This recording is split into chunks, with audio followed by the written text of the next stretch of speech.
Por que Maquiavel é considerado por muitos o pai da ciência política? Nicolau Maquiavel é figura central do Renascimento italiano. Nasceu em 3 de maio de 1469 em Florença, República de Florença, que era parte do atual território da Itália. Ele faleceu em 21 de junho de 1527, também em Florença.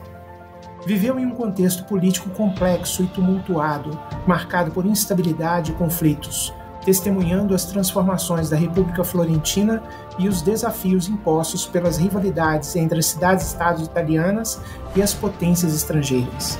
A invasão francesa, a ascensão dos Médici e a incerteza política moldaram as reflexões de Maquiavel sobre o poder e a estabilidade.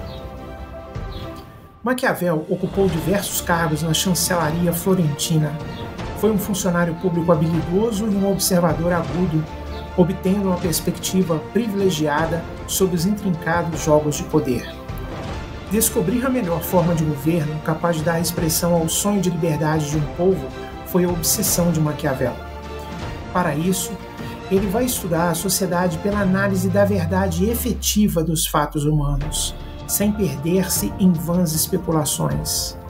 O objeto de suas reflexões é a realidade política, pensada em termos da prática humana concreta, e o centro maior de seu interesse é o fenômeno do poder formalizado na instituição do Estado.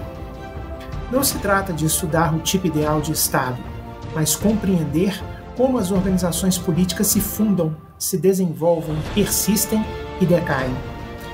Antes de Maquiavel, a teoria do Estado e da sociedade não ultrapassava os limites da especulação filosófica.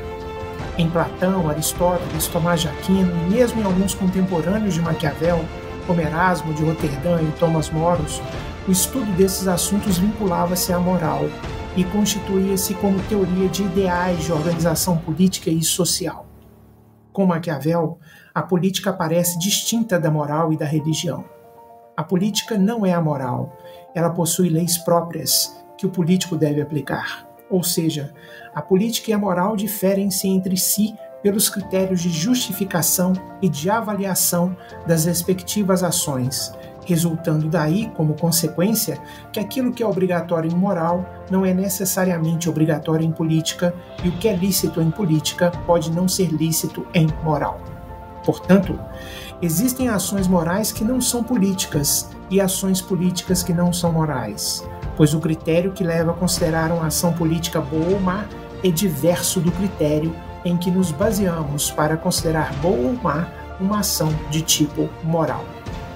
Concluindo, Maquiavel realiza uma análise pragmática e desapaixonada da política, distante das abordagens moralistas da tradição política anterior. Longe de propor um tratado normativo, Maquiavel concentrou-se na descrição da política como ela é, sem idealizações. Modernamente, os estudos sobre Maquiavel têm procurado romper com a tradição de crítica do ponto de vista moral, ou com a utilização ideológica da obra deste autor. Procura-se mais amplamente determinar a contribuição específica que ele deu à história das ideias, especialmente aquilo que se refere aos domínios pertencentes à ciência política. Voltado para a história, Maquiavel teria aprendido que as grandes obras humanas, como a criação de estados e religiões, impuseram aos fundadores o uso de todos os recursos. E o que fez foi simplesmente aceitar essa realidade como um dado concreto e definidor da natureza humana. É lícito discordar dessas ideias, mas é difícil demonstrar que o convívio político entre os homens tenha sido outro. Se existem boas teorias políticas, a prática é sempre muito diferente.